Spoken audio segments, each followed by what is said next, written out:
Buyurun alın. Elnur'u bırak çağır. Oldu baş üstə. Buyur müəllim, eşidirəm sizi. Əyləş.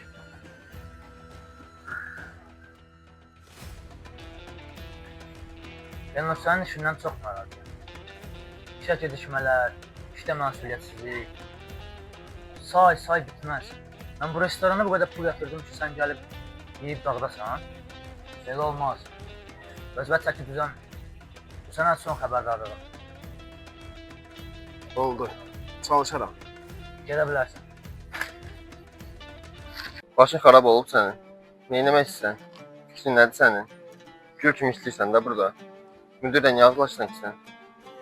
Dediyi sözləri özümə yerdə bilmirəm. Məncə ən yaxşısı işdən çıxmalıdır. Alo, Murad, salam, necəsən? Hardasan? Səninlə danışmaq istədiyim məsələlər var. Vaxtın varsa, görüşək bir gün.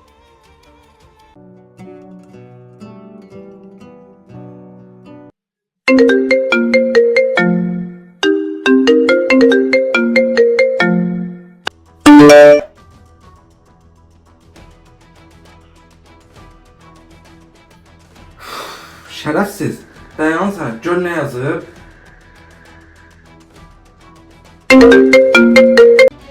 Əsəd, sən burada nə edirsən? Olmayan mesajları mənə sən yazırdın. Hə, şərəfsiz, mən yazmışdım. Amma sənə dəyməz. Get, bir də bacımla da bəndə görməyəsən. Yaxşı, Murad. Həmişəki yerimizdə gözləyəcəm səni.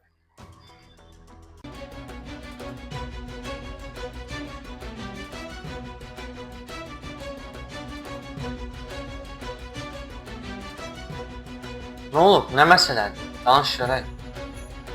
Heç nə. İşdə problemlərim var, gezmişəm işdən. Borcum, xərcim, müdürlə də aram yaxşı deyil. Ən yaxşısı işdən çıx, başqa iş tap. Necə çıxım? Borcum, xərcim var axı. Yenə də fikirləş, məsələməyə çalış. Nəysə, mən gedim, işlərim var biraz, danışarım. Yaxşı qardaş, şimdi olsun.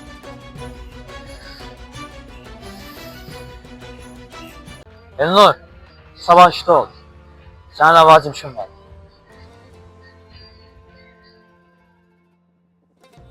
Elnur, restoranımız adından gələn borclar təklif tutalım. Bu boyda restoran tikişərək, sən də buranın baxmışsın. Başa düşsən mi nə demək? Siz mənə işdən çıxarmırsınız. Mən özüm çıxıram. Birisi gündən də işdə yoxam. Mən sənə xəbərdarlıq vermişdim.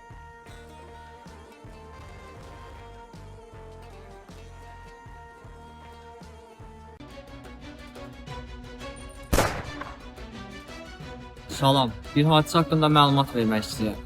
Cavaddan 315 küçəsində kebabçı restoranın qarşısında qəsdən adam öldürmə hadisəsi baş verdi. Nigar salam, mənəm Murad, Elnurun dostu. Elnur mənim telefonumla sənə yığmışdı, nömrən oradan qalıb. Səninlə danışacağımız vacib məsələ var. Görüşə bilərik.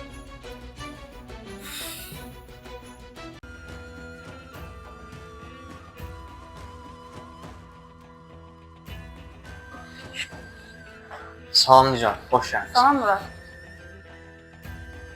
Buyur əyləş. Buyur Murad, eşidirəm səni. Nigar, Elnur son vaxtlar böyük problemlər yaşayır. İşdə də problemləri var. İçki içir, qumar oynayır. Yəni demək istədiyim, ondan sənə yar Bunları olmaz. bilirəm, amma biz nişanlıyıq. Amma hər şey dəyişə bilərsən. Məsələn, bax mənə, mal, mülk, hər şey verə bilərəm sənə. Xoşbəxt eləyə bilərəm. Sən ki Elnurun ən yaxın dostusan, səncə dediklərim düzgündür?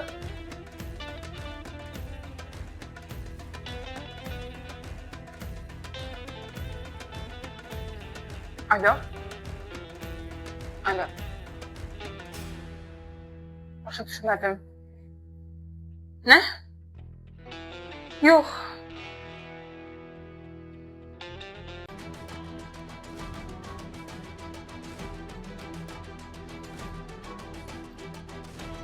Belə bəxt olar, belə talih olar.